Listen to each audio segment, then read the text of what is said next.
लगातार मेहनत। आज सुबह जब इस कार्यक्रम के बारे में मैं चर्चा कर रहा था, मेरे साथ एक नवयुवक है, तो उसका नाम है आशीष, और संयोग से वो मेरा भतीजा बहुत दूर से आया।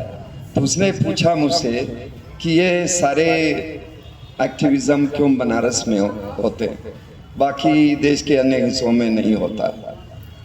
तो मैंने कहा बनारस में अच्छे लोग हैं, लेकिन बाद में मैं इस सवाल पर सोचता रहा तो मुझे जवाब अपने मन में ये मिला कि ये जैसे प्रोफेसर आर के मंडल ने कहा, ये कबीर की नगरी है, ये रविदास की नगरी है, जहाँ उन लोगों ने आग लगाई थी और आज भी वो आग लगाने का काम कुछ लोग कर रहे हैं। संदीप भाई दूर लखनऊ से आते हैं, आग लगाते हैं, और मैं अपने आप को भाग्यशाली मानता हूँ उनके साथ। उनके इस आग में मैं भी फंस गया, 2-3 बार जेल जाने का मौका मिला उनके साथ।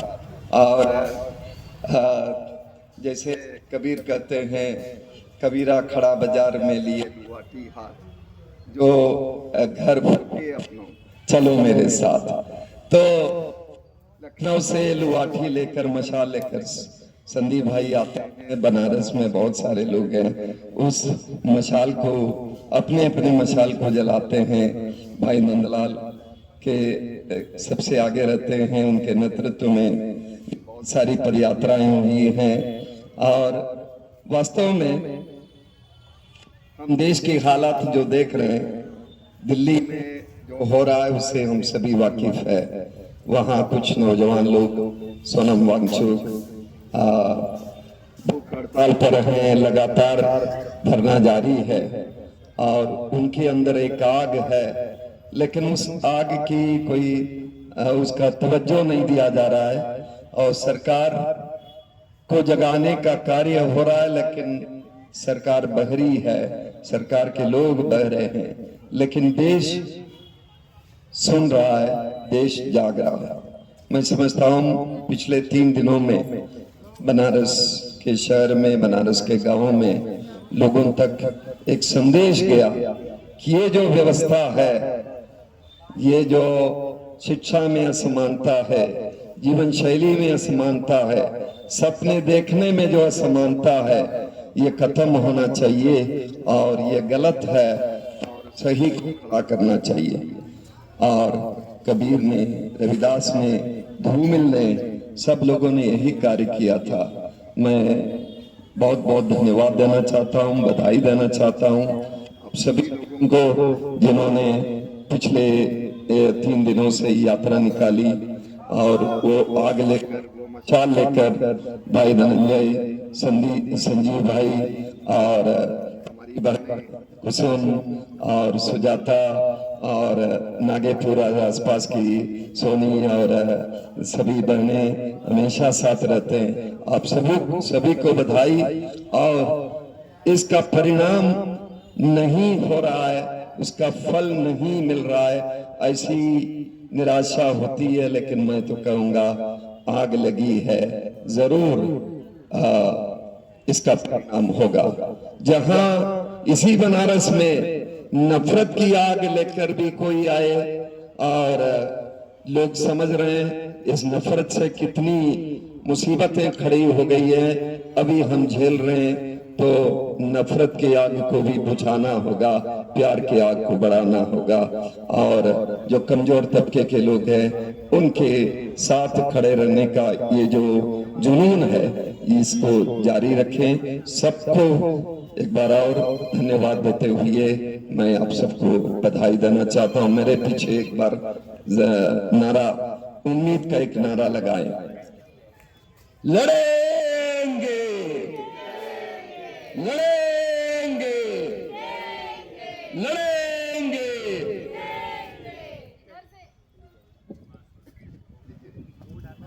शर्मना भी है, ब्राह्मणिक ट्रेडिशन भी यहाँ पर है, बुद्ध का ट्रेडिशन भी है, जैन का ट्रेडिशन भी है। इतने रिच सिविलाइजेशन के लोग इतना घटिया हम लोग कैसे हो गए? ये मैं बार बार सवाल करता हूँ कि पूरे घाट को दे दिया अमीरों को।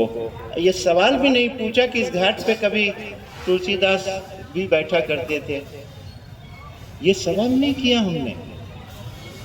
उन्होंने सवाल तो नहीं पूछा, लेकिन हमने सवाल किया भी नहीं। ठीक है, मेरा एक हिंदी में लेख था, केवल वही मैंने सवाल किया कि मुझको ये क्योटो नहीं चाहिए, हमको कबीर वाला दे दीजिए।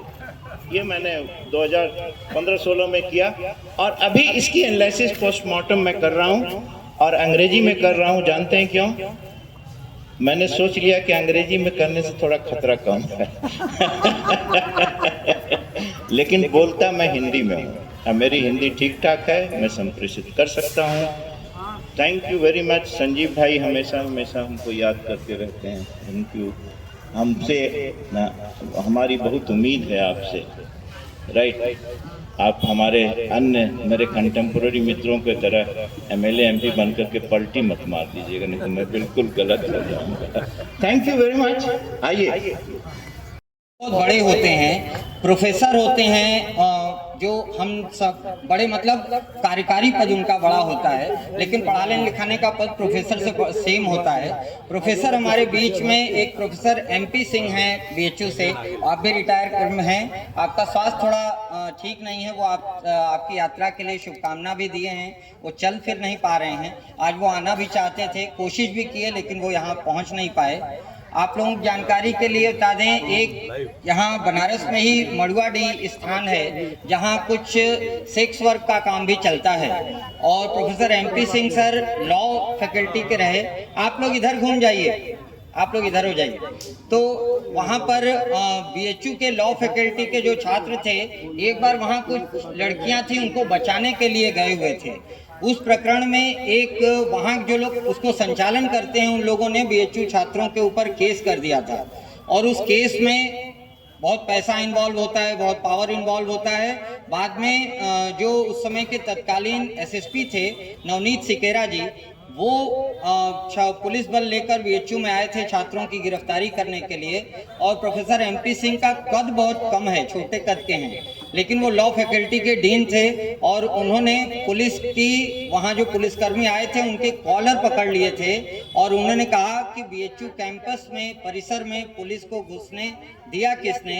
मैं लॉ फैकल्टी में हूँ, और मैं यहाँ पर ये मेरे छात्र हैं, मैं इनकी गवाही लेता हूँ, मैं इनके साथ खड़ा हूँ, और पहले तुम लोग जाओ और पहले सारी अनुमति प्रक्रिया करो, केस की प्रक्रिया हमको दिखाना, फिर हम ये इन लोगों से बात करेंगे कि कैसे गिरफ्तारी उन लोगों की होगी।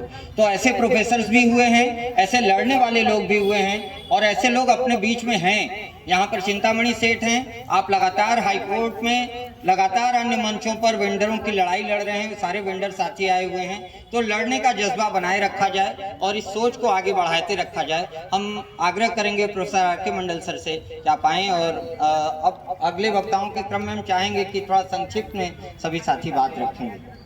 Professor R K. नगर पंचायत गंगापुर में हम सारे लोग पहुंचे हुए हैं। आप सब लोगों को जरूरी उत्सुकता होगी कि आखिर नौजवान लोग, किसान लोग, बहुत सारी बहनें पैदल इस यात्रा में क्यों चल रही है। इस यात्रा को चलने का उद्देश्य यह है कि 2015 में एक इलाहाबाद के जो कोर्ट के जो जज थे न्यायमूर्ति सुधीर अग्रवाल जी, उन्होंने यह आदेश जारी किया था कि अगर इस देश में अगर गरीबी अमीरी की खाई को पाटना है तो सबको एक समान तरीके की शिक्षा व्यवस्था की करना होगा। और उसके लिए उन्होंने जो सबसे जरूरी नियम लागू किया था वो यह नियम लागू किया था कि चाहे जितने भी सरकारी अधिकारी, कर्मचारी और मंत्री के बच्चे हैं वो सबसे पहले प्राइमरी स्कूल में पढ़ाई करें। ऐसा उन्होंने आदेश क्यों दिया था? ऐसा आदेश उन्होंने इसलिए दिया था क्योंकि आप सब जानते हैं कि हमारे सरकारी स्कूलों की दशा और दुर्दशा क्या है। आए दिन स्कूल बंद पड़े रहते हैं, कहीं शिक्षक नहीं मिलते हैं, तो कहीं पर जो है कि अगर शिक्षक आते भी हैं तो उन्हें तमाम तरीके के काम जिम्मेदारी दे दिया जाता है। आप कल्पना करिए, अगर उसी प्राइमरी स्कूल में बीडीओ का भी बच्चा पढ़ेगा, कलेक्टर का भी बच्चा पढ़ेगा, उस क्षेत्र का विधायक का भी बच्चा पढ़ेगा, वहां के सांसद और मंत्री का भी बच्चा पढ़ेगा, और वहां गरीब परिवार का भी बच्चा पढ़ेगा, तो क्या तब भी हमारे प्राइमरी सरकारी स्कूलों की यही दुर्दशा होगी। निश्चित रूप से आप सबका मानना होगा कि नहीं, ऐसा नहीं होगा। तब जरूर सरकारी स्कूलों की व्यवस्था को सुधारने के लिए काम करेंगे, क्योंकि जैसे ही अगर उसकी स्थिति खराब होगी तो उन्हें पता है कि उसी कॉलेज में डीएम का भी बच्चा पढ़ता है, एसएसपी का भी बच्चा पढ़ता है, मंत्री का भी बच्चा पढ़ता है। लेकिन ये इतने महत्वपूर्ण आदेश के बावजूद भी कोई भी सरकार इस कानून को पालन नहीं करा पाई या नहीं किया। कहीं न कहीं उन्हें लगा कि अगर इस कानून का हम पालन करेंगे तो हम जो इस जनता पर, गरीब जनता पर राज कर रहे हैं, ये राज हमारा कहीं न कहीं जो है कि सिंहासन डावाडोल हो जाएगा। कहीं न कहीं ये जो गरीब बच्चे जो प्राइमरी स्कूल में पढ़ते हैं, जिन्हें हम सिर्फ और सिर्फ मजदूर बनाने के लिए वहां पर भेजते हैं, पढ़ाई करते हैं, कल अगर कलेक्टर के बच्चे के साथ वो पढ़ाई करेगा तो उसके साथ कंपटीशन करेगा और आईएएस के लिए वो भी उसी तरीके से एक उम्मीदवार होगा और हम जो करोड़ों रुपए पैसा फूंक करके अपने बच्चे को पढ़ा रहे हैं, हमारा सारा मेहनत बर्बाद हो जाएगा। इसीलिए साथियों, ये समान अधिकार शिक्षा व्यवस्था की मांग को लेकर के हम सारे लोग ये पदयात्रा निकाले गए हैं। ये पदयात्रा हमारे इस काशी के 4 लाल, जिनके लेखनी से पूरे दुनिया में डंका बजता है। आप मुंशी प्रेमचंद का नाम जानते होंगे।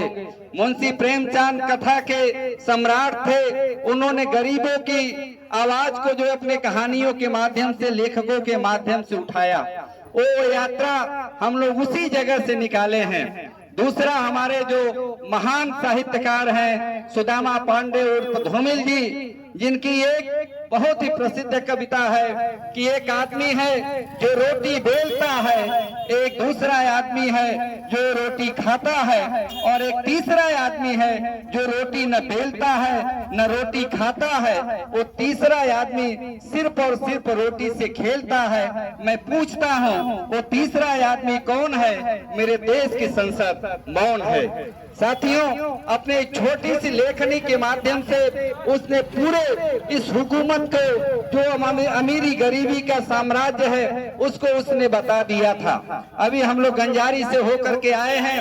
यह गंजारी गांव लोक बंधु राजनारायण के नाम से जानी जाती है। वही राजनारायण जिन्होंने जो है कि एक समय जो है कि ऐसे ही जैसे इस समय वर्तमान प्रधानमंत्री जी हैं कि वो चाहते हैं कि जो भी हम कुछ कहेंगे जनता उसको मान लेगी, और जो जनता अगर उनका विरोध कर रही है तो उन्हें पुलिस के सलाखों के पीछे जो है कि डालने का काम कर रही है। हमें आपको नर्बन नक्सलाइट बनाने की कोशिश कर रही है।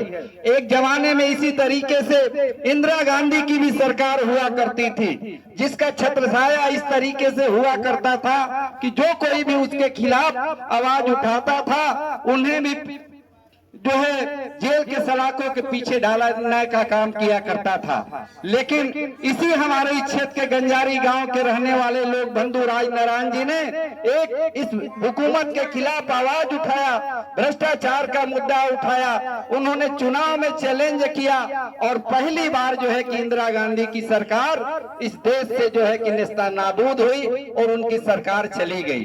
तो ये गांव गंजारी आज भी जो है कि अपने उसी राजनारायण को याद कर रहा है, क्योंकि आज आप गंजारी गांव में जाकर के देखिए, हरसोस गांव में जाकर के देखिए, हरपुर गांव में जाकर के देखिए, पूरा का पूरा गांव छावनी में तब्दील हुआ है। हर गली में, हर घर के आसपास, हर चौराहे पर पुलिस फोर्स लगा दी गई है। क्यों लगा दी गई है? क्योंकि क्या वो कोई आतंकवादी है? क्या वो कोई नक्सलाइट है? बिल्कुल नहीं। वो अपने जमीन को बचाने की लड़ाई लड़ रहे हैं। वो कह रहे हैं कि गंजारी में हमने जो है कि इंटरनेशनल क्रिकेट के नाम पर 35 हेक्टेयर जमीन दे दिया, लेकिन अब आप स्पोर्ट सिटी के नाम पर 4 गांवों की जो जमीन हमसे छीनने का काम कर रहे हैं। आखिर हम जाएंगे कहाँ? रुपया पैसा हम लेकर के क्या करेंगे? हमें जमीन देने का कोई भी जो है कि हमें समझौता मंजूर नहीं है। और यहाँ पर दुकानदार भाइयों, आपको बताना चाहता हूँ कि हमारे देश में एक कानून बनाया गया है, भूमि अर्जन कानून। एक कानून यह कहता है कि कहीं भी जमीन अगर किसानों की लेगी तो बिना उनके सहमति पत्र के किसानों की जमीन नहीं छीनी जा सकती। लेकिन आप सबको बताना चाहता हूँ कि अभी तक गंजारी और आसपास के गांव में सिर्फ 17% किसानों ने अपनी सहमति दिया है। इसका मतलब यह है कि 83% किसान जो है वो अपने खेतों में बैनर लगा करके, ऐसे ही तख्ती लगा करके डट के साथ खड़े हुए हैं कि हम जान दे देंगे लेकिन अपनी जमीन को किसी भी कीमत पर नहीं देंगे। लेकिन सरकार आज उनकी बातों को नहीं मान रही है। आज मैं यहाँ दुकानदार भाइयों से भी कहना चाहता हूँ, आपके सामने भी बहुत सारे संकट है। हम सब जानते हैं जीएसटी के नाम पर कैसे हमें आपको लूटा गया, कैसे हमें आपको ठगा गया, कैसे हमें हमारे छोटे छोटे रोजगार को अब बड़ी बड़ी कंपनियों के हवाले किया जा रहा है। आज आप देख लीजिए, जो भी छोटे दुकानदार भाई हैं वो सारे के सारे परेशान हैं, क्योंकि अब बनारस वो बनारस नहीं रहा। अब ये महानगर के रूप में जो है कि डेवलप करने की कोशिश किया जा रहा है। यहाँ माल को प्राथमिकता दी जा रही है। अभी हाल के दिनों में आप लोगों ने एक फैसला और यहाँ के बीडीए का सुना होगा, नगर निगम का सुना होगा। उन्होंने ये कहा कि ये काशी नगरी धर्म की नगरी है। यहाँ पर जो है कि मीट मांस की दुकानें जो है कि नहीं बेची जाएगी। लोगों की आस्था के साथ खिलवाड़ होता है। लोगों को जो है कि यहाँ पर जो धर्म के नाम पर जो है कि कर्म कांड करने आते हैं, उनके धर्म को जो है कि व्यवधान पड़ता है। और उन्होंने फरमान जारी कर दिया कि शहर के अंदर के नगर निगम के अंदर जितने भी मीट मछली मुर्गे की दुकान है, अब तुमको शहर से बाहर खदेड़ा जाएगा।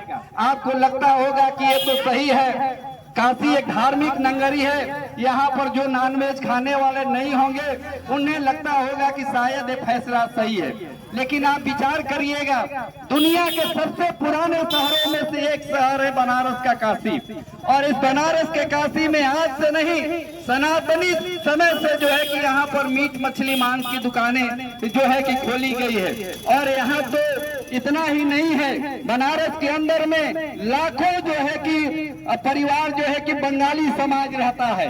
आपको पता होना चाहिए कि ये बंगाली समाज जिनके धार्मिक कर्म कांड में मछली उनका एक हिस्सा है। अभी आपने बंगाल का चुनाव देखा होगा, यहाँ धर्म के नाम पर मीट मछली की दुकानें ये सरकार बंद करने की कोशिश कर रही है। लेकिन उसी बंगाल शहर में जाकर के वो जो है कि सोशल मीडिया पर दिखा रहे हैं कि हम मछली खा रहे हैं, हम यहाँ के दुर्गा पूजा को मानते हैं। तो ये दो धारी जो विचारधारा है, इससे जो है कि सबसे ज्यादा प्रभाव क्या कर रहा है, हमारे रोजी रोजगार पर पड़ रहा है, हमारे धंधे पर पड़ रहा है। और उसका नतीजा आप देखे होंगे कि अगर सच में अगर आपको बंद करना था, अगर धर्म के नाम पर बंद करना था, तो ये रोड के किनारे जो मीट मछली बेचने वाले हैं उनको आप कह रहे हैं कि इससे धर्म जो है कि आपका बर्बाद हो रहा है। लेकिन वही जो है कि मैकडोनाल्ड बेच रहा है, वही KFC बेच रहा है, वही ब्लिंकिट बेच रहा है, तमाम तरीके के खुलेआम जो है कि बड़े बड़े होटलों में सारे मीट मछली मदिरा की दुकानें खोली जा रही है। इससे आपकी धर्म आहत नहीं होगी। अभी आज का खबर आप उठा करके देखिए, रोहनिया थाना के अंतर्गत एक इस्पात सेंटर पर जो है कि छापामारी करके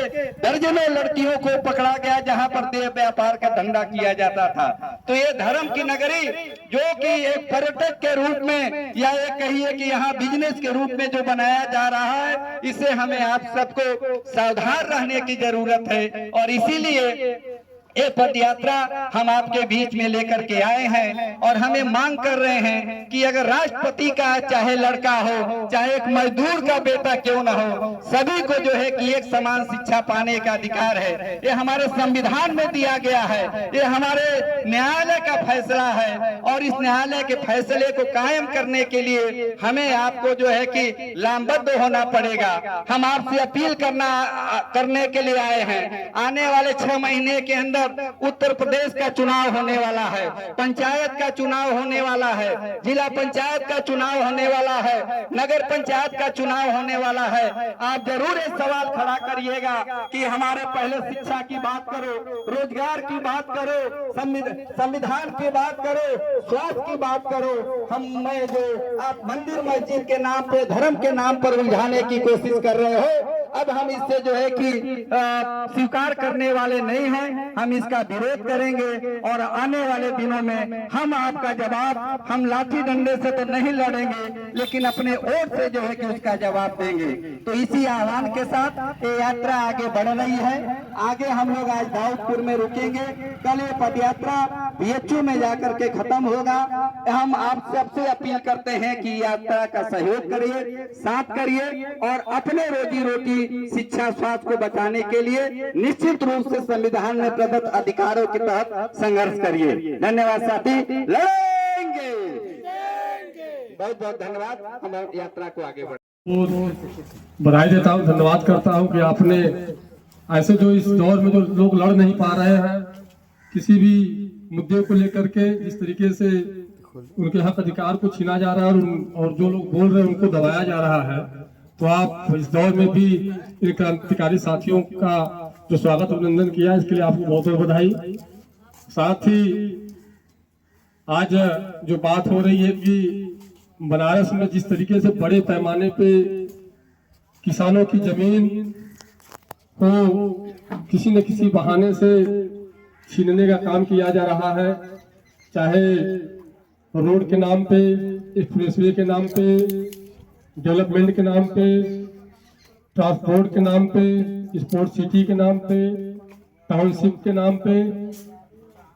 तो मैं आपको बताना चाहता हूँ कि पूरे बनारस में कम से कम अभी लगभग 40 गांवों की जमीन अधिग्रहण के प्रक्रिया में है और इसके बाद अभी और भी जमीनें उनको लेनी है। कुछ जगह तो उन्होंने नोटिफिकेशन जारी करके धारा 4 करके धारा 34 की प्रक्रिया में जाने वाले हैं, क्योंकि आप जानते हैं कि किसान यहाँ का जो बनारस के इर्द गिर्द का जो किसान है पूरे तरीके से उनकी आजीविका खेती पे है, क्योंकि यहाँ साग सब्जियां बो करके अपने जीविका का पालन करते हैं। और अभी जहाँ हम खड़े हैं यहाँ के किसानों की जमीन रिंग रोड में गई, उसके बाद स्टेडियम जो अंतर्राष्ट्रीय स्टेडियम बन रहा है निर्माणाधीन है, उसमें हरसोस गंजारी हरपुर के किसानों की गई। अब उसके बाद स्पोर्ट्स सिटी के नाम पे लगभग 250 एकड़, उसके बाद टाउनशिप के नाम पे, अर्बन टाउनशिप के नाम पे लगभग 200 एकड़। यह आपके कल्लीपुर में आनंद काशी कॉरिडोर के नाम पे लगभग 200 एकड़। उसके बाद आप चले जाइए अमिनी, अदमा, वह 4-5 गांवों में वो औद्योगिक क्षेत्र बनाने के नाम पे 5-6 किसान गांवों की जमीन ली जा रही है। उसके बाद अगर आप राजा तालाब उस साइड चलेंगे बंगालीपुर, तो उधर भी गजट हो चुका है। मतलब कि यहाँ आपके सामने जहाँ ट्रांसपोर्ट नगर का आंदोलन कई सालों से चल रहा था, उसके जो कलकत्ता के लिए रोड गई उसके दोनों तरफ, हाँ आपके गंगा किनारे जो रमना बनपुरवा है वहां तक दोनों तरफ की जमीनों को उन लोगों ने पेपर के माध्यम से निकाला है कि वो जमीनें जाएंगी। तो कुल मिला करके बनारस में लगभग अगर देखा जाए 2031 महायोजना को अगर देखा जाए तो उसके हिसाब से लगभग 125 गांवों की जमीन को लेनी है। ये बहुत बड़ा हमला है किसानों पे। और दूसरी बात कि यहाँ किसानों की कोई सुनने वाला नहीं है। अगर वो अपनी बात भी कहना चाह रहे हैं तो अपनी बात भी नहीं रख पा रहे हैं, कोई अधिकारी सुनने के लिए नहीं तैयार है। तो कुल मिला करके चारों तरफ से किसानों पे हमला है। तो मैं बस इतना कहना चाहूंगा कि आप लोगों का जो यात्रा चल रहा है, इस यात्रा के माध्यम से जरूर इस बात को, जहां जहां भी सभा हो रहा है, इस बात को जरूर कहें, क्योंकि एक मामला यहाँ बनारस में और है कि जहां जमीन अधिग्रहण हो रहा है वहां के किसान तो लड़ रहे हैं, लेकिन अगल बगल के किसान नहीं लड़ पा रहे हैं। उनको लगता है कि हमारी जमीन नहीं जा रही है और इसी वजह से इनका मनोबल बढ़ा हुआ है। क्योंकि अगर कहीं यहाँ का जमीन लिए तो अगर यहाँ जमीन ले लिया तो फिर वो और आगे बढ़ रहे हैं। उनको पता है कि जहां हम जमीन ले रहे हैं वहीं के किसान लड़ रहे हैं, जिनकी जमीन जा रही है पूरा गांव भी नहीं लड़ पा रहा है। इस वजह से उनको और आसानी हो रही है जमीनों को लेने में।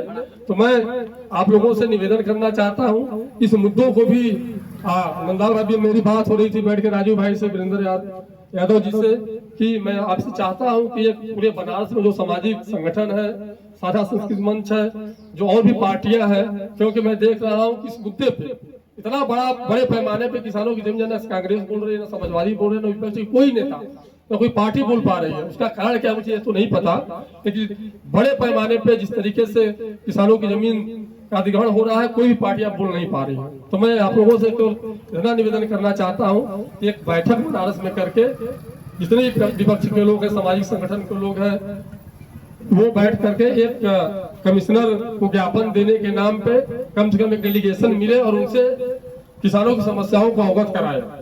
तो मैं ज्यादा कुछ न करते हुए एक बार फिर मैं ग्राम सभा गंजारी में जो आप लोग आज यहाँ आए हुए यात्रा लेकर के समान शिक्षा को लेकर के, मैं ग्राम सभा हरसोस की तरफ से, किसानों की तरफ से, गंजारी हरपुर की तरफ से मैं आप सभी का स्वागत अभिनंदन करते हुए मैं अपनी बात को समाप्त करता हूँ। जय किसान। गाँव में आना चाहिए, वो नहीं आता है। हम पड़ोसी को बीमार है उसको देखने नहीं जाएंगे, हम कोई पड़ोस में मर गया उसको क्या नाम है एक फूल चढ़ाने नहीं जाएंगे। हम अपनी दादी के बारे में हम बच्चों से पूछता हूँ भाई तुम्हारी दादी कैसी है, तो बच्चा मुंह बनाता है। अब पूछूंगा मौसी कैसी है तो हंसता है। यही समाज हो गया हमारा। जब तक समाज में हम और आप महिलाएं बदलेंगे नहीं तब तक कुछ होने वाला नहीं है। हम 5 किलो अनाज ले लेंगे, हम साड़ी ले लेंगे। आप साड़ी देने वाला सीखो, आप सेवा करना सीखो, कोई नहीं करेगा। हम हरिजन बस्ती में आते हैं, ब्राह्मण बस्ती में आते हैं, हर रोज 5 बुजुर्ग से मैं मिलता हूँ, वो भी 70-75 साल के ऊपर के लोगों का। और बुजुर्गों का देखिए वृद्धाश्रम में भेज देंगे। आज देखिए जिसको 4 बच्चे हैं, हम लोग कहते हैं 4 बच्चे हमारे हैं, कहीं से दाना आता है, कहीं से पानी आता है, कहीं से मिठाई आता है, कहीं से रसगुल्ला आता है। बुढ़िया बेचारी टू टू टू टू देख रही है। घरों में होता है कि नहीं होता है, उसको आप मिटाइए, तब आप राजनारायण जी को और जो लखनऊ खिवजी वालों को जानेंगे। आप लोग आप अपने घर में राजनारायण पैदा करो। उन्होंने तो अपनी सारी जमीन बांट दिया, अपने फलाना किया, अपने लड़कियों को लड़का नहीं मानते थे। हम लोगों को कभी लड़का माने ही नहीं। अब तो यदि जेठ का लड़का आता उसको हम चुम्मा नहीं लेंगे, और जो हमारा बच्चा आता उसको 10 बार दूध पिलाएंगे। समाज बदलिए। क्यों? राजनारायण जी का यही थीम है कि समाज में जातिवाद नहीं हो रहा। अब हमारे गांव का प्रधान है, वो फॉरवर्ड को 20 गाली रोज देगा, रोज गाली। अरे भाई तुम गाली काम मत करो, गाली क्या देते हो? समाज में आप लोग इसको भी हटाइए। राजनारायण जी जातवादी नहीं थे, हम तो समाजवादी थे। हमारे खून में समाजवाद है। हम आज भी हरिजन बस्ती में हरिजन बस्ती में जाइए, आप लोग जाइए, आओपुर है हमारा, वहाँ पूछिए मेरे बारे में। हम हर बुजुर्ग से मिलते हैं, और नौजवान को भी मिलता है। मुसुक वालों को मैं 20 गाली देता हूँ, चाहे लड़की हो चाहे लड़का हो। आप यदि बगीचा में किसी से मुस्करा रही, आपके पास नहीं कोई भी, चल क्या कर रही है, क्या कर रही है वहाँ, चल करे। मैं बोलता हूँ ये राजनारायण जी करते थे। पिताजी ने एक अपने गांव की इतिहास लिखा, राजनारायण जी को चिट्ठी एक बुजुर्ग आदमी ने दिया, बुजुर्ग आदमी ने दिल्ली में दिया। तो राजनारायण जी पढ़ नहीं रहे हैं, उनके भाई ने लिखा था हमारे पिताजी ने, और आप देने गए थे, वो पढ़ नहीं रहे हैं। तो उसमें पिताजी ने लिखा था कि एक हमारे यहाँ के पंडित जी हैं, उनकी एक चचेरी बहन एक चचेरा भाई से संबंध बन गया। तो राजनारायण जी उसको पढ़े नहीं, फाड़ फूट करके इसे फेंक करके ऐसे रख दिए। कहीं तो आपकी गलती है कि आपके गांव में ऐसा लोग पैदा हो रहे हैं, आपकी गलती है। आप बड़े बाबू साहब हैं, जमींदार हैं यहाँ के, आप रोकिए। यही गंजारी की बात है। सगी बहन तो सगा भाई, चचेरा भाई सगा होते हैं ना, संबंध था, बच्चे आ गया पेट में, वो राजनारायण जी बनिए आप। हम पंडित जी को बहुत सही, हमारे लखनऊ में रहते हैं, मैं लखनऊ में रहता, मैं अपने यहाँ मोहन बिकी में नौकरी करता था, सबसे पहले पता लगाता था कि आपकी बीवी खुश है कि नहीं खुश है। आप एम्प्लॉय है हमारे यहाँ, सुबह से दारू पीना शुरू कर दिए। मैं आपकी बीवी के यहाँ गया कि भैया चलो पूछें, बीवी रो रही है। तो मैंने कहा कि क्यों मना रही हो, कि मर जाऊँ, क्यों बबुआ वो मर जाई तो हमारी नौकरियाँ मिल जाएगी। वो मर जाई तो जाना था पंडित जी हम कहाँ नौकरी करते थे, अरे मोहन बिकी में। हमारे यहाँ हर साल 20 आदमी मरते थे और उनकी औरतें खुश होती थी, माला पहनाती थी भगवान को कि मर गया जो दही जला के नाती हमारी नौकरी मिल जाएगी। आप अपने घर में दारू पीने वालों को रोकिए, चलिए हमारे साथ निकलिए, हम तो दारू कभी नहीं पिए हैं। यही यहाँ आंदोलन चलाइए, यहाँ जरा वहाँ भाषण दीजिए कि यहाँ दारू नहीं बटेगा। आज गंजारी के प्रधान को बोलिए, अमित जो है प्रधान, 10 जगह डकैती करवाता है, रिंग रोड पर वो डकैती करवाता है। अभी लालजी जी पटेल हैं, रोक ले उसको। आप ध्यान दीजिए, मेरी बात ध्यान दीजिए, आप ध्यान दीजिए। हम इसलिए नहीं दे रहे हैं, हमारे यहाँ के कुर्मी प्रधान है, हम प्रधान होना नहीं चाहते, हम एमएलए नहीं बनना चाहते। चोरी सिखा देंगे, चिनारा सिखा देंगे। आप राजनारायण जी का नाम तब लेने का अधिकार है जब आप उसके कदम पर चलिए। वो तो निगोटी पहन के बैठते थे, हम महिलाएं बेचारी रहती थी, वो लोग कहते थे निगोटी पर धोती पहनो। तो कहें बताइए हमारी बहन है या हमारी माता जी हैं या हमारी कार्यकर्ता है, इनके सामने कैसा लाज है। हम माता बहन बेटी मान रहे हैं, उनके सामने देखिए कहानी सुना रहा हूँ। सीताराम जयपुरिया बहुत बड़ा आदमी है हिंदुस्तान का, जिसे अंबानी और रिलायंस वाले हैं। सीताराम जयपुरिया स्कूल जो चलाता है हैं, देखिए उन्हें नींद आ रही है। आप सीताराम जयपुरिया के लड़की की शादी होती है और लड़के की, और लड़की और दामाद और लड़का बहू आते हैं उनके कमरे में, छोटे से कमरे में रहते थे वो, छोटा कमरा जिसमें हम और आप रह नहीं सकते, सांस नहीं आएगा, आपका तो सांस नहीं आएगा। अब जिस घर से आप आई हैं, आपको छोटे कमरे में बैठा दे, सांस नहीं आएगा, और छोटे कमरे में रहते आएगा हमको तो आ जाएगा, लेकिन आपको नहीं आएगा। छोटे कमरे। धन्यवाद। आप उसके बाद आते हैं तो जो सीताराम जयपुरिया कह यार साहब जरा सा इसको ऐसे कर लीजिए, ऐसे जैसे नहीं बुजुर्ग आदमी रहते हैं, आप आ जाइए तो बुजुर्ग इसी से करता ना गांव में, देखिए ना। हम ही लोग जब टीचर आते हैं तो लुंगी पहने रहते हैं, ऐसे करते हैं कि सामने न पड़ा। तो उन्होंने कहा कि यदि हम महिला के सामने यदि हमारा भाव सही न रहे तो हम लुंगी पहने रहें, चाहे पैंट पहने रहें, चाहे सूट पहने रहें, भाव सही रहना चाहिए। आज गांव भाव सही है? गंगा बाजार में आप जाइए, जितने बनिया हैं आप ही को निहारेंगे, और वो बेचारी कि वो अरे वो पैसा लेकर आगे खरीद रहे, आप क्यों निहार रहे हो उसको। मैं अपनी भाषा बोल रहा हूँ, गांव वाली भाषा निहारना। क्यों? आप राजनारायण जी पंडित जी को बस सिखाते हो, राजनारायण जी तभी क्यों उनके साथ लोग नहीं जनता रहती है। जुआ खेलते हो, दारू पीते हो, अपनी मम्मी को तुम मारे थे, अब क्या वोट दे हो ना। आप बताइए। एक थे बहुत बड़ा नेता, मुलायम सिंह के सामने, शिवपाल के सामने बात कर रहा था, कहा देखिए वो अहिरों के नेता है, वो 20 गाली देगा तो भी अहिर उसको वोट देगा। मैं ब्राह्मण हूँ, हम 20 गाली देंगे तो साला 20 गाली देकर भाग जाएगा पंडित हमारे यहाँ से। वो आएगा तो कहेगा कि साहब हम क्या ना हमें रिवॉल्वर का लाइसेंस दो, तोप करा, वो 10 तो दे देगा। मैं कहूँगा क्यों साले चूतिए, पंडित हो ना, पंडित हो तुम चोरी करोगे, तुमको लाइसेंस दूंगा ना, तुम चोरी करोगे, किसी को मार दोगे, किसी को फलाना कर दोगे। क्यों साहब, रिवॉल्वर यही काम है ना, मारना, लूटना, पीना। आप लोग राजनारायण जी के बारे में हम मतलब बहुत आर्टिफिशियल चीज़ हम नहीं है। मैं एकदम देहाती, और मोहन बिकी में भी मैं था तो यही बोलता था, दारू पियोगे मरो। राजनारायण जी का संघर्ष सबसे पहले अपने घर से ही शुरू हुआ। और क्या, हम लोगों को कहते हैं एक आदमी परचेज कर रहा है कि कौन है, वो ये बोल नहीं पा रहे, मुंह से निकल नहीं रहा, ये मेरा लड़का है, ये मेरा भतीजा है। हमारे सामने जब हम इतने बड़े थे, हम लोग लोहिया और मधुर में जॉर्ज फर्नांडिस का पैर दबाते थे। आप लोग अपने घर में तो पैर दबाते हैं, माँ बाप का दबाती हैं। राजा आप लोग हैं, कासिनेरिस का औलाद है हम लोग। लोहिया नाम सुनिए, मधुर में जी जॉर्ज फर्नांडिस सबका पैर दबाते थे हम लोग। आप पद यात्रा में चल रहे हैं, आपका स्वागत है। आप समाज से आप शुरू करो। समाज में दारू गजड़ी आप क्या बताइए, हम तो नशे वालों से बात नहीं करते बेटा।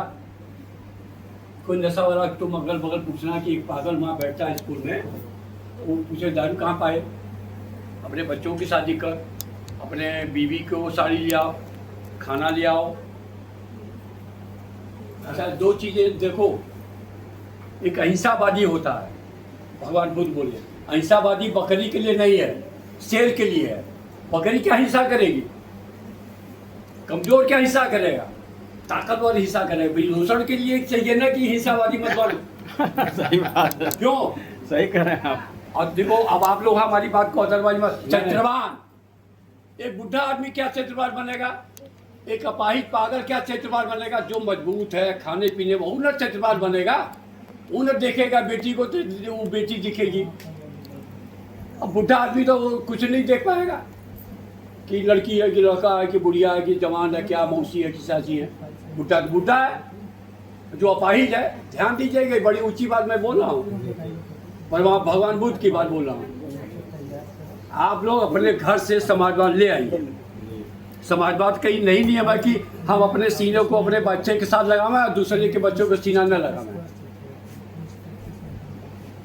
पैसा कहीं से आता था, पैसा राजनाथ जी के पास कहीं से आता था, हमें नहीं मालूम कहाँ से आता था। वो खड़े हैं, क्या जी कहाँ है, बस्ती कहाँ है, कहा हमारे बहनी का गौना है, पैसा नहीं है, चलो लो गौना कर। एक कोई आया है और वहाँ से क्या नाम है, बलरामपुर से, क्या हुआ, कहा हमारी नानी मर गई है, उनका तेरे ही नहीं हो रहा, चलो तेरे ही करो। जो चूतिया पैसा लाया है 1 लाख 2 लाख रुपया, वो ताक रहा है कि कितना बड़ा मूर्ख आदमी है, उसको तो कितनी कमाई का पैसा 2 लाख रुपया दिया, भाई कुछ पैसा बांट दे रहा है। इस भिखमंगों को, कलकत्ता के भिखमंगा होता था समाजवाद का। किसी को चप्पल नहीं है, किसी के पास धोती नहीं है, किसी के पास कुर्ता नहीं। मैं आंखों देखी बात बता रहा हूँ। रायबरेली में चुनाव लड़ते हैं, एक पैसा नहीं जेब में। वो कलकत्ता आता है, चला ले आता है, और मतलब लिया ले आता है। कोई वो बहन जी हमारी हैं, वो चश्मा वाली, वो गुड़ लाती हैं, कोई खाड़ लाता है, कोई पानी लाता है, बल्टी उनका है जो पौसा बच्चे हैं। चना हमेशा रहता, वही खाते थे, वही बांटते रहते थे। जेब में रखे रहते थे।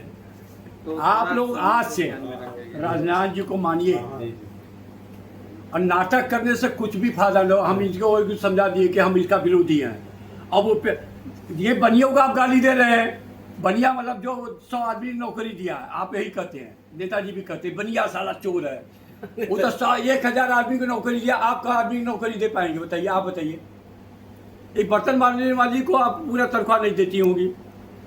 ए बहनी तू दो दिन आई एलू हैं, हाँ 2 दिन आई एलू बहनी, ओ दिन आई लू तो बीमार हो गलू बहनी, ओ दिन रोटी खैलू बहनी, हम पैसा न दे, काट लेबू पैसा। आप देखिए नल्लाज हैं क्या? मिडिल क्लास सबसे खतरनाक है। मिडिल क्लास और हरिजन और गरीब सबसे खतरनाक चीज है। इसलिए मिडिल क्लास चलेगा तो हम करोड़पति बन जाएं, हम बनिया क्या जाएंगे लखपति बन जाएं।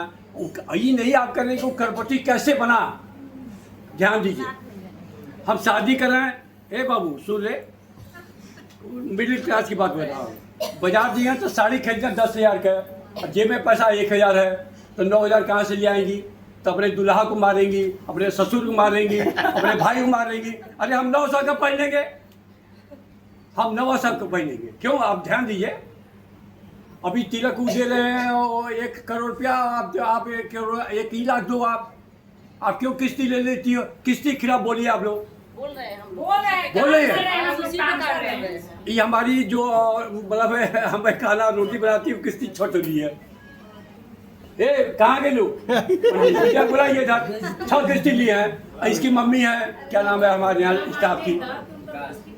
आप प्रैक्टिकल बात कीजिए। जी जी बिल्कुल नहीं, एकदम किस्ती आप होना चाहिए।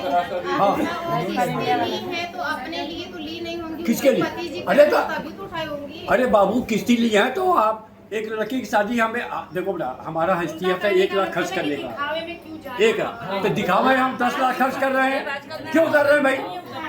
किसको दिखा रहे हो? Middle class. अरे भैया अब फिर यही तब आप काहे पसीना बहा रही है, आप काहे पसीना बना रही है धूर्तों के साथ? आप अपने में हम तो बेटो एक आदमी बदलो। राजनाथ जी कहते थे एक आदमी बदलो दुनिया बदल जाएगा। खुद को बदलो। आपसे आप राजनाथ जी से खुद कंट्राडिक्ट रखते हैं। कौन? वही बोल रहे हैं। हमारी वही स्टाइल है, वो तो बोलते थे। अच्छा आप जैसे उनको खाना बुलाए, नेताजी दूसरे तरह के व्यक्ति, आप जिसे कलकत्ता खाने बुलाए तो आपसे पूछेंगे दाल कहाँ से ले आए, चावल कहाँ से। तो एक चोर को पकड़ेंगे, हाँ चोरबा से कहीं जाओ, उनके सब सामान व्यवस्था करो। उसके घर नहीं जाएंगे, आपके घर जाएंगे, अब व्यवस्था वही करेगा। यही मुलायम सिंह करते हैं। मुलायम सिंह भी जमीन का आदमी है, हम मुलायम सिंह के विरोधी नहीं है। या बेनी बाबू भी कुर्मी थे, वो भी जमीन के आदमी थे। आगे बढ़ा। ध्यान दीजिए, हमारे गांव का प्रधान जितना हो जाता है 20 लाख पर जो खेत बेच के प्रधान बना, वो 20 लाख कहाँ पाएगा? ये पनिया पिलाओ। हाँ, तो आप लोग मैं चाहूंगा कि संदीप भैया, क्योंकि 12 बजे के बाद हमको वहाँ पहुँचना। पहले नरेंद्र मोदी और नाथ योगी पहले केला सबको एक खिलाओ। जब कोरोना चल रहा था और रेलगाड़ियां बंद हो गई थी, उसके बाद लॉकडाउन खुलने के बाद मोदी ने रेल को बेचने का प्रयास किया। अपने प्रिय मित्र अडानी अंबानी को रेल सौंपने का प्रयास किया। इधर पीछे पास करते हैं। हमने रेल संघर्ष मोर्चा बनाकर पूरे देश में आंदोलन किया। मैंने देखा है एक हफ्ते तक लोग स्टेशन में पड़े हैं रिजर्वेशन के इंतजार में। जो जनरल बोगी है, जो महिलाओं की बोगी है, जो विकलांगों की बोगी है, जो पिछली सरकार ने जनता को रेल में समानता के साथ यात्रा करने का अधिकार दिया था, गरीब और अमीर दोनों को, उसको छीनने की कोशिश की प्रधानमंत्री नरेंद्र मोदी ने। तभी मैंने ये नारा दिया था, मोदी देश बेचना बंद करो, मोदी रेल बेचना बंद करो। आज सब कुछ सामने है। इन्होंने अरे यार एक अपनी चोरी को छुपाने के लिए खुद को चौकीदार बताया।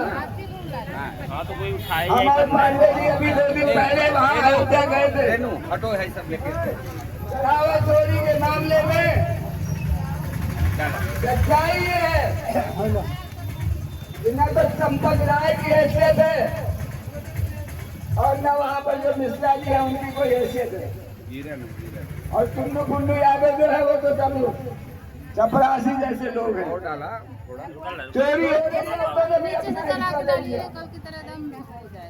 बड़े चोर बड़ा चोर बड़ी चोरी करता है, थोड़ी सी हम भी चोरी करते हैं। उन छोटे चोरों की चोरी पकड़ी गई है, बड़े चोर अभी सलामत है। और मैं आज पहले दिन से ही कह रहा हूँ कि इस सारी चोरी का मास्टरमाइंड नरेंद्र मोदी है, प्रधानमंत्री नरेंद्र मोदी है। अगर नहीं होता, कोई दूसरा होता, लंपट चप्पट होते तो आदित्यनाथ योगी उनकी कमर खोल देते। योगी का मुंह इसलिए बंद है कि उनका बाप नरेंद्र मोदी पूरे खेल का मास्टरमाइंड है। फिल्म में एक गीत था, देते हैं भगवान को धोखा, हिंसा को छोड़ेंगे क्या। ये गीत सबको याद होगा। ये भगवान का भक्त बन करके, भगवान के सेवक बन करके, कार सेवक बन करके, भगवान के सेवक बन करके हम भगवान को, राम को लाए हैं। देश के भोले भाले किसानों, मजदूरों को, माताओं को, बहनों को बेवकूफ बना करके सत्ता में बैठ गए और इन्होंने अपनी औकात बता दी। हम सड़क चापा दी। हमने भगवान को मानते हैं और न इंसान को मानते हैं। भरत तिवारी जैसे कितने लोग हैं जो देश के लिए, जनता के लिए, गरीबों के लिए लड़ते हैं और उन्हें सीधे गोली मार दी जाती है। और ये कुर्सी पर बैठे हुए मक्कार लोग, लंपट लोग, संपत राय जैसे लोग पाल करके नरेंद्र मोदी चौकीदार बनकर के कितना बड़ा खेल कर रहे हैं। आज ये पदयात्रा हमारी लड़ाई है समान शिक्षा के अधिकार को लेकर के, ये बहुत पहले निकलना चाहिए, पूरे देश में निकलना चाहिए। मैं धन्यवाद देता हूँ पांडे जी का, नंदा जी का भी इस मामले को लेकर ये पदयात्रा यहाँ पर चली। कुछ और साथी इस मुद्दे को लेकर के लड़ाई कर रहे हैं, हम उनके साथ में हैं। आप सब लोगों से निवेदन करना चाहते हैं, अक्टूबर महीने में असली चंदा चोरों को, चढ़ावा चोरों को फांसी दिलवाने के लिए, उनको जेल पहुंचाने के लिए सैकड़ों लोग भगवान राम की तपस्वी चित्रकूट से पैदल यात्रा में निकलेंगे और पूरे देश में उस सच्चाई को बताएंगे। असली चढ़ावा चोर हमारे देश का प्रधानमंत्री नरेंद्र मोदी है, वो चौकीदार नहीं चोर है, और ये साबित हो गया है। ये हमारे देश की जनता के संवैधानिक अधिकारों को छीन रहा है, हमारे मतदान के अधिकार को छीन रहा है, हमारे बोलने की आजादी को छीन रहा है, हमारे घर में रहने की, हमारे गांव में चलने की आजादी को छीन रहा है। और ये पूरा पुलिस प्रशासन के बल पर चलने वाला हमारा भाजपा का सरकारी तंत्र बहुत जल्द होने वाला है। जनता परेशान है, जनता जाग रही है। ग्वालियर में गया था, ग्वालियर में श्रद्धांजलि सभा रखी थी लोगों ने भरत तिवारी की। आयोजकों को 2 दिन पुलिस ने अपनी गाड़ी में बैठाकर पूरे ग्वालियर में घुमाया, उनको घर में हाउस अरेस्ट कर दिया, वो सभा नहीं हुई। हम लोग पांडे जी से हमारी चर्चा हुई है, जब से राम मंदिर का निर्माण शुरू हुआ वहाँ पर चंदा चोरी हुई, हमारे आस्था की चोरी हुई, गांव गांव में जो भगवान के भक्त रहते हैं, राम भक्त रहते हैं, उनकी श्रद्धा की चोरी हुई, उनके चढ़ावे की चोरी हुई। और ये जब से मंदिर निर्माण का काम चालू हुआ, जब से रथ यात्रा चालू हुई, सन 1991 से ही चालू है। हमारे पांडे जी को अयोध्या नहीं जाने दिया गया, पुलिस ने उसको हाउस अरेस्ट किया, पदयात्रा लेकर के भी गए तो पदयात्रा को अयोध्या में नहीं घुसने दिया। हम लोग उसकी तैयारी करेंगे और तैयारी ये है, आप सब लोग ध्यान से सुनिए, जितने भी तीर्थ स्थान हैं उन सब तीर्थ स्थानों में हम 2-2, 3-3 दिन का धरना देंगे और सारे भगवान के भक्तों को, चाहे कृष्ण भगवान के भक्तों, चाहे विष्णु भगवान के भक्तों, चाहे हनुमान जी के भक्तों, चाहे रामचंद्र जी के भक्तों, सबको बताएंगे कि अपने भगवान को बचा लो, तुम्हारे भगवान बन रहे हैं। अगर भगवान में सच्ची आस्था रखते हो और आस्था रख करके भगवान को तुमने दान दिया है तो हमारे साथ आकर धरना में। हम जब भगवान चित्रकूट रामचंद्र जी की तपस्या से पदयात्रा में निकले तो अधिक से अधिक संख्या में आप लोग चित्रकूट पहुंचे, और जितना आपको समय है, 1 दिन का, 2 दिन का, 10 दिन का, 15 दिन का या पूरे समय का, आप हमारे साथ पदयात्रा में चले। पैसा तो हम कभी भी कमा लेंगे, पैसे की कोई बात नहीं है, लेकिन हमारे जब भगवान डूब जाएंगे तो हम कहाँ बचेंगे। अभी एक जो भय है, सरकार में समाज का भय होता है, सरकार में जनसमूह की आस्था का भय होता है, वो भय अगर समाप्त हो जाएगा तो फिर आप बिल्कुल नहीं बचेंगे। अभी गांव का भय है, किसान का भय है, मजदूर का भय है। मैं पांडे जी को आश्वस्त करना चाहूंगा, हम लोग राम राजा का मंदिर ओरछा है, वहाँ पर 3 दिन धरना देंगे, कोई परमिशन नहीं लेंगे हम, और हमारे धरना को कोई नहीं रोकेगा।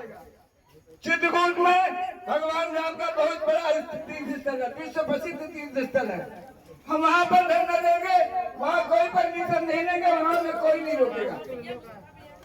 माता सती अंसिया जिन्होंने तीनों भगवानों को, ब्रह्मा विष्णु महेश को बच्चा बना दिया था, चित्रकूट में है। सती अंसिया में 1 दिन का धरना देंगे और पूरे देश के भक्तों को पता लगेगा। सरकार के जो चौकीदार बने हुए हैं उनकी हकीकत को हम बताएंगे। माँ शारदा देवी का मंदिर मैहर है, हम वहाँ पर धरने पर बैठेंगे। नर्मदा मैया का उत्सव स्थल अमरकंटक है, हम वहाँ पर धरने पर बैठेंगे और वहाँ आपको कोई परमिशन की जरूरत नहीं होगी, आपको कोई नहीं रोकेगा। और वहां से जो जनसमूह चलेगा, हजारों की संख्या में जनसमूह आएगा आपके चित्रकूट में और अयोध्या में, उसको रोकने की किसी में ताकत नहीं होगी। पांडे जी देख चुके हैं सीतापुर में हमने कैसा धरना किया था। कुल 3 आदमी थे, कितने पुलिस वाले थे वहां पर, पायलटिंग कर रहे थे ज्ञापन देने के लिए। तो ये मेरा वहां मध्य प्रदेश में जो संघर्ष है, उस संघर्ष की बदौलत, और चूंकि राजा चोर था, मोदी चोर था, मोदी देश बेच रहा था, इसलिए उसके सिपाही डर रहे थे। हमारे अंदर हौसला होना चाहिए, हमको अपना डर खत्म करना चाहिए। जब मौत आएगी तो भगवान हमको बताएगा। ये धरती में किसी आदमी की औकात नहीं कि हमको बिना मौत के मार सके। मैं ज्यादा कुछ नहीं कहते हुए आप सब लोगों से यही निवेदन करूंगा, कल शाम को 4 बजे हम लोग PHU में पहुंचेंगे। आप जो लोग भी चाहते हैं कि समाज शिक्षा का अधिकार लागू हो, हमारे बच्चे भी कलेक्टर SP बने, हमारे बच्चे भी आगे बढ़े, हमारे बच्चे भी उन्नति करें, वो सारे लोग बनारस हिंदू विश्वविद्यालय के गेट पर शाम को 4 बजे के पहले पहुंच जाएं। मैं अपनी बात खत्म करूंगा। जय जवान, जय किसान।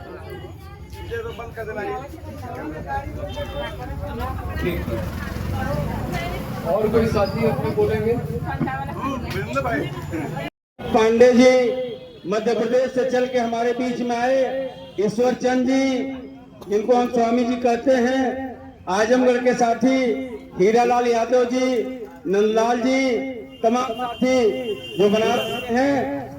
साथियों, ये यात्रा जो डिजाइन की गई है, यह यात्रा मुंशी प्रेमचंद से होकर के कल धूमिल जी के यहाँ से आगे राजनारायण सिंह की कोर्ट तक पहुंचने वाली है।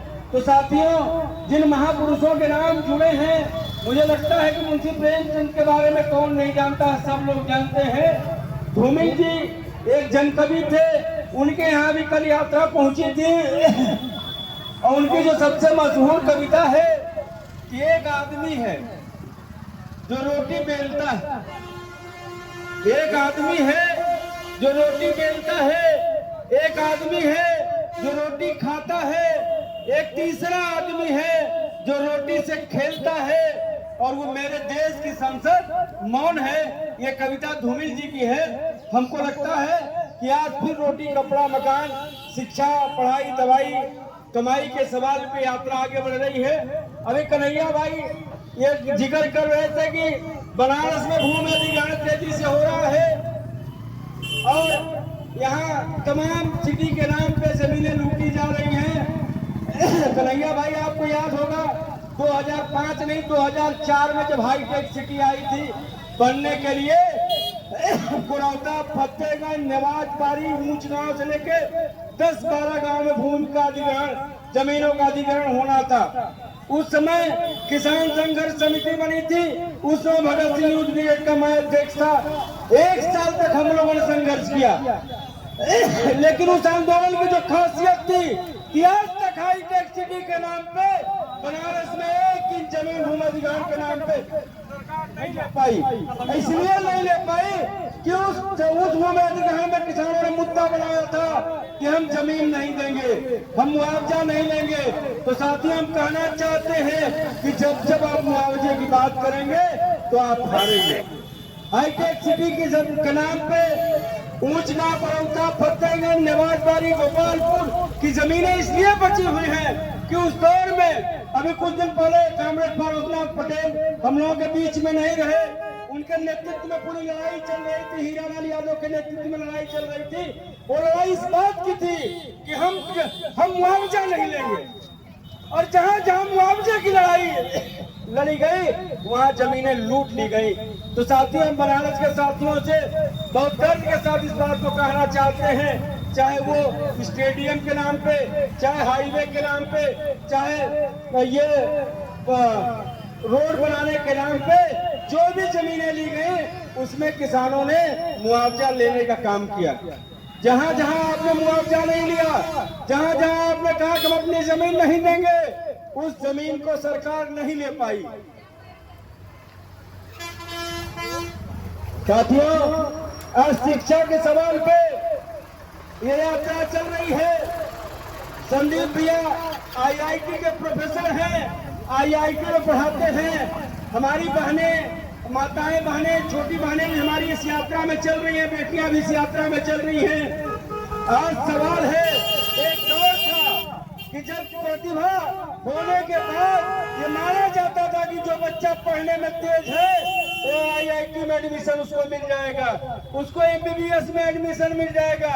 लेकिन इन सरकारों ने जो फीस मांगी की है, जो फीस बढ़ाया है, अगर आपका बच्चा पढ़ने में बहुत तेज है और वो IIT और MBBS की परीक्षा, नीट की परीक्षा पास भी कर लेता है, तो सब्जी बेचने वाला, खेती करने वाला आदमी अपने बच्चे को नहीं पढ़ा पाएगा। इसलिए आज MBBS और इंजीनियर बनाने की फीस 50 लाख रुपया।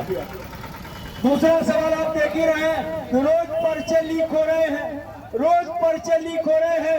पूरे देश में जो है कहीं भी सूचिता नाम की कोई चीज नहीं बची है। तो साथियों, हम आप सबको धन्यवाद देंगे कि इस उमस भरी गर्मी में, इस तपती गर्मी में, जब खेती का काम अपने चरम पे है, रोपाई का काम चल रहा है, सब्जियों में मिट्टी चढ़ाने का काम चल रहा है, तमाम खेती बाड़ी के काम चल रहे हैं, जरूरी काम है। इन कामों को छोड़ करके अगर आप इस यात्रा को में चल रहे हैं तो आपको मैं बहुत बहुत बधाई और धन्यवाद देता हूं कि आपकी यात्रा बनारस नहीं, देश की राजनीति में मील का पत्थर साबित होगी। इनकलाब जिंदाबाद। इसलिए नहीं सुन रहे थे, खाने पीने का वक्त है। इस देश में एक सबसे बड़ी समस्या है, और अभी कोई साथी रोटी, कपड़ा और मकान, मुझे लगता है कि पहली हम लोगों की जरूरत है। और स्वामी जी इस तरह से बात रख रहे थे और कह रहे थे कि इस देश के अंदर अगर भगवान के धार्मिक स्थलों को भी नहीं छोड़ा जा रहा है तो आप समझ सकते हैं कि देश की हालत क्या है, देश की स्थिति क्या है, देश की हालत क्या है, ये आप समझ सकते हैं। स्वामी जी बहुत तफसील से बात बता रहे थे कि असली चोर कौन है। स्वामी जी को मैं बहुत गंभीरता से सुन रहा था और उन्होंने जो परिभाषित किया कि इधर उधर की बात मत करिए, असली चोर को देखिए। और असली अगर कोई चोर इस मुल्क के अंदर है तो असली चोर है नरेंद्र मोदी। असली चोर कौन है? स्वामी जी जिस असली चोर की बात कर रहे थे वो नरेंद्र मोदी है। अम्पतरा, चंपतरा, गमपतरा, इनका कोई मतलब नहीं होता है। स्वामी जी इस बात को कह रहे थे कि किस तरह से इस देश में धार्मिक स्थलों को लूटा जा रहा है, किस तरह से आपकी जेब पे डाका डाला जा रहा है, किस तरह से आपकी खाद, आपकी डाई, आपका बिया लूटा जा रहा है। आज हम लोग ग्रामीण इलाके से, सुरही से होते हुए इधर जो है हम लोग अकेलवा होते हुए, परजनपुर होते हुए हमारी यात्रा शायद मेहंदीगंज तक जाएगी, गंजारी तक जाएगी। इसके बाद हम लोग जो है कोट जाएंगे, राजनारायण सिंह के गांव तक हमारी यात्रा वहां जाएगी। साथियों, ये पूरा इलाका किसानों मजदूरों का इलाका है। और आज आप देखेंगे तो किसी भी दुकान पे एक बोरा यूरिया, एक बोरा डाई, एक बोरा पोटास, एक बोरा सुपर नहीं है। और यूरिया अगर आपको दी भी जा रही है तो एक पूरी यूरिया के साथ 3-3, 4-4 पैकेट जिंक दिया जा रहा है। 260 रुपए की यूरिया 600-700 रुपया किसानों को देना पड़ रहा है। तो साथियों, ये यात्रा चलेगी। मैं आप सबको बधाई और धन्यवाद दूंगा कि इस गर्मी में, इस उमस में जो आप यात्रा कर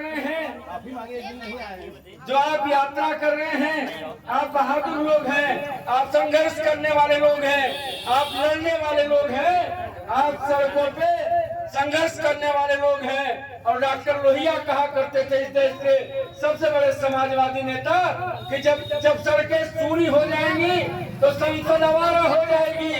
और जब ये संसद आवारेपन की तरफ बढ़ रही है तो मुझे लग रहा है कि मुंशी प्रेमचंद से शुरू हुई ये यात्रा डॉक्टर लोहिया के सपनों को साकार करते हुए कल काशी हिंदू विश्व महामना की पावन धरती काशी हिंदू विश्वविद्यालय पे समाप्त होगी। और समान शिक्षा, स्कूल का सवाल, खेती का सवाल, पढ़ाई का सवाल, दवाई का सवाल, कमाई के सवाल के साथ यह यात्रा आगे बढ़ेगी। इनकलाब जिंदाबाद। बनारस से जो साथी जिनके नेतृत्व में ये यात्रा चल रही है, आप सभी का बहुत बहुत शुक्रिया कि आपने हम सभी को यहाँ आने का मौका दिया और संदीप जी के नेतृत्व में लगातार समाजवादी मूल्यों को जिन लोगों ने संघर्ष किया उनकी प्रेरणा को जन जन तक पहुंचाने के लिए लगातार यात्राएं निकाली जा रही हैं और आज प्रेमचंद धूमिल, राजनारायण जी और नरेंद्र जी की स्मृति में ये यात्रा निकाली जा रही है। और जो यात्रा का हमारा मकसद, बड़ा मकसद तो ये है कि जो समाज शिक्षा प्रणाली है उसको लागू करने की जो हमारी मांग है, जो सुधीर अग्रवाल के फैसले की मांग है और जो एक सोशलिस्टों का नारा है, चाहे राष्ट्रपति की आप बेटा हो या चपरासी की संतान, सबको शिक्षा एक समान।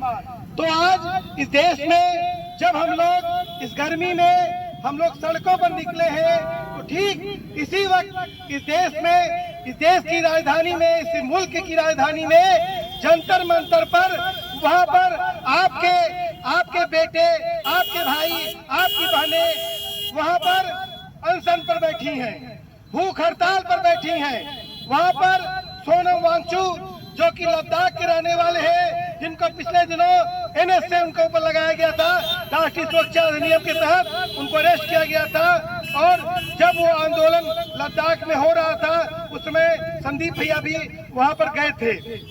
और साथियों, सवाल इस बात का है कि आज चाहे हमारा जो समाज शिक्षा प्रणाली को लागू करने का ये पद यात्रा है या तमाम जन मुद्दों को लेकर पद यात्रा निकाल रहे हैं या जंतर मंतर पर जो छात्र, युवा, नौजवान जो धरना दे रहा है, अनिश्चितकालीन भूख हड़ताल पर बैठा है, लेकिन ये निरंकुश सरकार, संवेदनहीन सरकार उस छात्रों, नौजवानों को तनिक भी उनसे बात करने का आज तक उसको मौका नहीं मिला। साथियों, तो सवाल है कि देश में चाहे वो नीट का पेपर हो, चाहे पुलिस भर्ती का पेपर हो, चाहे आरओ का पेपर हो, चाहे लेखपाल का पेपर हो, चाहे कानून का पेपर हो, कोई ऐसा पेपर नहीं है जो इस देश में लीक नहीं होता है।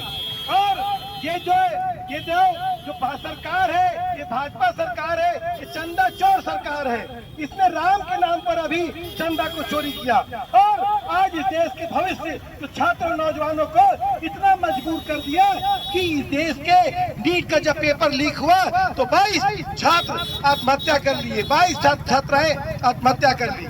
आज अगर अपने भाइयों के लिए, अपने बेटों के लिए, अपनी बहनों के लिए अगर छात्र नौजवान जंतर मंतर पे बैठे हैं तो आज ये सरकार उनकी बात सुन नहीं रही है, उल्टा ये चाहती है कि वो लोग मर जाएं। क्यों? क्योंकि ये सरकार निरंकुश है, ये लगातार आंदोलनों का दमन करती रही है और ये सरकार की वजह से अभी लगातार जो इस देश में हमने देखा कि जो 13 महीने का जो किसानों का आंदोलन था, तो 3 काले कानून जिसके ऊपर थोपा गया और जब पंजाब, हरियाणा समेत पूरे देश का किसान खड़ा होकर के कहने लगा कि काले कानूनों को आप हम पे नहीं थोप सकते हैं, तो उसके बाद ये जो मोदी जी हैं लगातार पहले यही सरकार कही कि आतंकवादी है, ये खालिस्तानी है, ये पाकिस्तानी है और उसके बाद 750 किसानों की शहादत के बाद ये सरकार मोदी जी आए और कहे कि किसानों हमको माफ कर दो। आप सिंपल सोचिए कि आज अगर इस देश का सीजीआई, इस देश के चीफ जस्टिस ऑफ इंडिया, उन्होंने बोला इस देश के छात्रों को, नौजवानों को, वकीलों को कि काकरोच है, परजीवी है, अगर इसके खिलाफ छात्र नौजवान अगर उसको गाली देते हैं और वो खड़ा होता है तो क्या गलत है? इस देश में लोकतंत्र है कि संविधान नहीं है? इस देश में बाबा साहब के सपनों को संभालने के लिए, बाबा साहब के सपनों को, जो सपनों का भारत बनाने के लिए जो हमारी लड़ाई है, जो गांधी जी ने जो सपना देखा था, जो भगत सिंह ने सपना देखा था, जो प्रेमचंद जी ने सपना देखा था, जो राजनारायण जी ने सपना देखा था, जो धूमिल जी ने सपना देखा था, जो तमाम हमारे नेताओं ने सपना देखा था, उन सपनों को लेकर ये लड़ाई चलती रहेगी और ये पदयात्रा लगातार नंदलाल जी, हमारे पल्लव जी, तमाम साथी जो यहाँ पर मनोज जी हैं, सबके हमारी जो बहनें हैं, इनके नेतृत्व में चलेगी और ये यात्रा 3 दिनों तक लगातार चलेगी। हम आप सभी से यही गुजारिश करेंगे कि इस यात्रा को आपका पूरा समर्थन हो, क्योंकि इस देश संकट में है, क्योंकि इस देश के प्रधानमंत्री जो बोल के चले गए कि आप कम खाइए, कम सोइए, सोना मत खरीदिए, और खुद चले गए विदेश की यात्रा पर, खुद घूमने लगे। और आज इस देश में सिंपल सोचिए कि ये देश, ये जो बनारस को भी लोग कहते हैं कि ये शिव की नगरी है, अयोध्या को राम की नगरी बताते हैं, और इस तरीके से वहाँ पर इन लोगों ने आपकी आस्था के साथ, आपके विश्वास के साथ खेल खेल करके जो चंदा का पैसा है वो चोरी कर गए।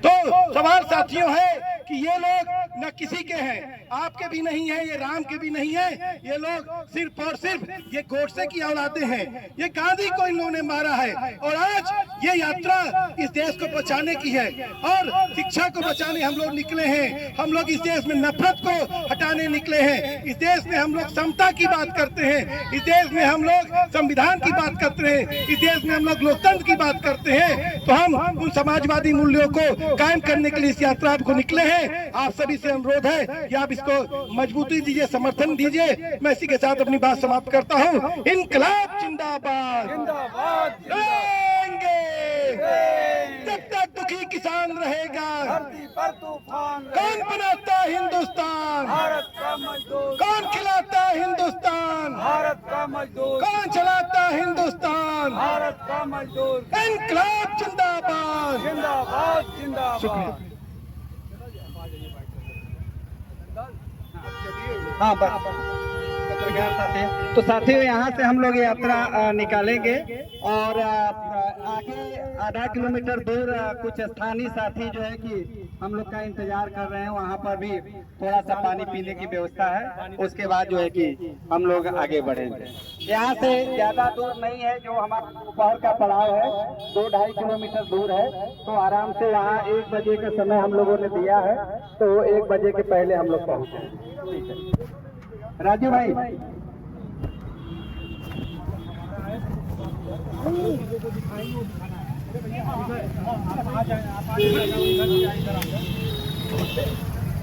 अभी हमारा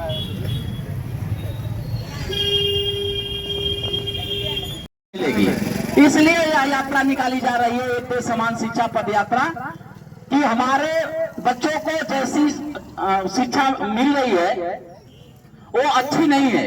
देश के जो नेता हैं, अधिकारी हैं, पूंजीपति हैं, जैसी उनको शिक्षा मिल रही है वैसे ही हमारे ही बच्चों को अच्छी शिक्षा मिलनी चाहिए। इसी मांग को लेकर हम लोग यात्रा कर रहे हैं। आप सभी से निवेदन कर रहे हैं कि इस यात्रा का समर्थन करिए, आप भी एक देश समान शिक्षा की मांग करिए। बहुत बहुत धन्यवाद, धन्यवाद, थैंक यू। बंद करो, बंद करो,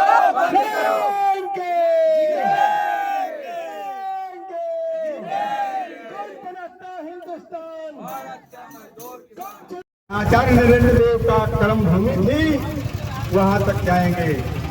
इस यात्रा के साथ मैग्सेसे पुरस्कार विजेता, जिसको एशिया का नोबेल कहा जाता है, हम लोगों के परम आदरणीय संदीप पांडे जी नेतृत्व कर रहे हैं।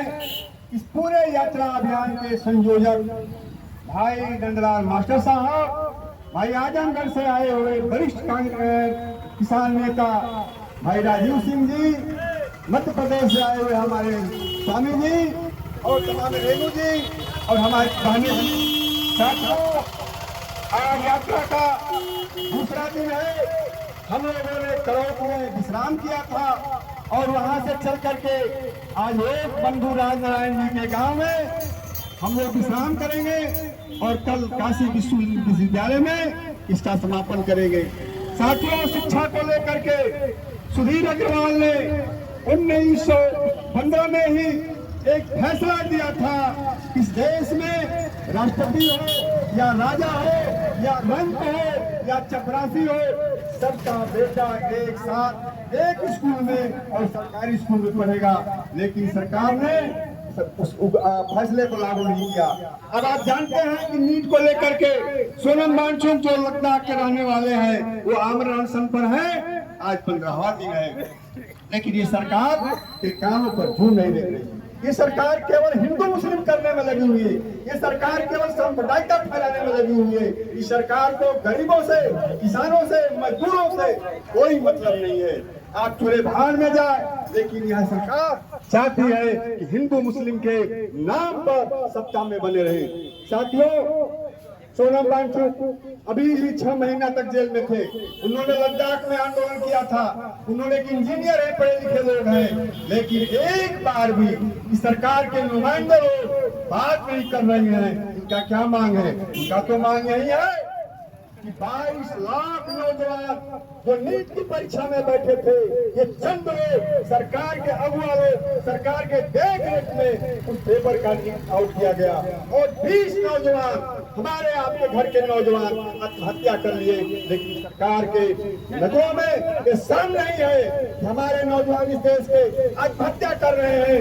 उसको लेकर के दिल्ली में एक जंतर मंतर धरना कर रहे हैं। हमारे आपके बच्चे आई सबके लेकर के वहाँ पर हमारे संदीप पांडे जी गए थे सोनम जी का हालचाल पूछने के लिए, और ये पूरे आंदोलन सोनम जी का समर्थन करता है। और हम मांग करते हैं कि सोनम जी के आंदोलन के साथ अगर सहानुभूतिपूर्वक अब बातचीत नहीं करते हैं तो ये चिंगारी इस देश में नौजवानों को लेकर और भड़केगा।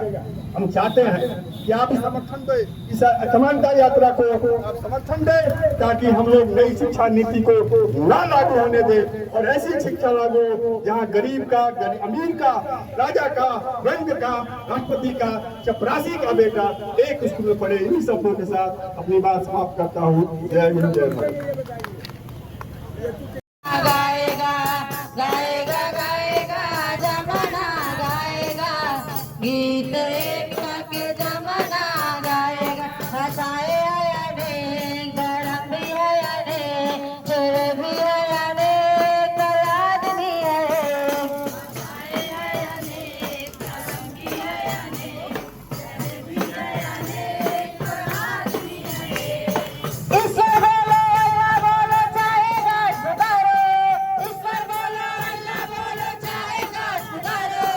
नाम लो उसका कोई हम आज ही कहे। गाएगा गाएगा जमाना गाएगा गीत एकता के जमाना गाएगा। गाएगा गाएगा जमाना गाएगा गीत एकता के जमाना गाएगा। हर प्रांत की होती है अपनी अपनी भाषा, भाषाएं हैं अनेक पर एक है आशा। हर प्रांत की होती है अपनी अपनी भाषा, भाषाएं हैं अनेक पर एक है आशा। पंजाबी गुजराती मराठी तमिल तेलुगु कन्नड़, पंजाबी गुजराती मराठी तमिल तेलुगु कन्नड़, संताली बंगाली असम की भाषा बोलो। गाएगा गाएगा जमाना गाएगा गीत एकता के जमाना गाएगा। गाएगा गाएगा जमाना गाएगा गीत एकता के जमाना गाएगा। नमस्कार हेलो जी वेलकम। नमस्कार हेलो जी वेलकम। करवे अपना इंकलाब भारत को स्वर्ग बनाएंगे, सोने की चिड़िया का सपना हम करके दिखलाएंगे। करवे अपना इंकलाब भारत को स्वर्ग बनाएंगे, सोने की चिड़िया का सपना हम करके दिखलाएंगे। इस जनता की शक्ति से मुश्किल क्या है करना, इस जनता की शक्ति से मुश्किल क्या है करना। अगर एकता हो आपस में दुनिया में छा जाएंगे तो गाएगा गाएगा जमाना गाएगा गीत एकता के जमाना गाएगा। गाएगा गाएगा जमाना गाएगा गीत एकता के जमाना गाएगा। धन्यवाद रेणु बहन। अब मैं चाहूंगा कि गाजीपुर से आए हमारे किसान नेता प्रेम भाई इस पदयात्रा के संदर्भ में हमारे इस आदर्श ग्राम कोटवा कि राहगीर भाइयों को मंगलपुर के भाई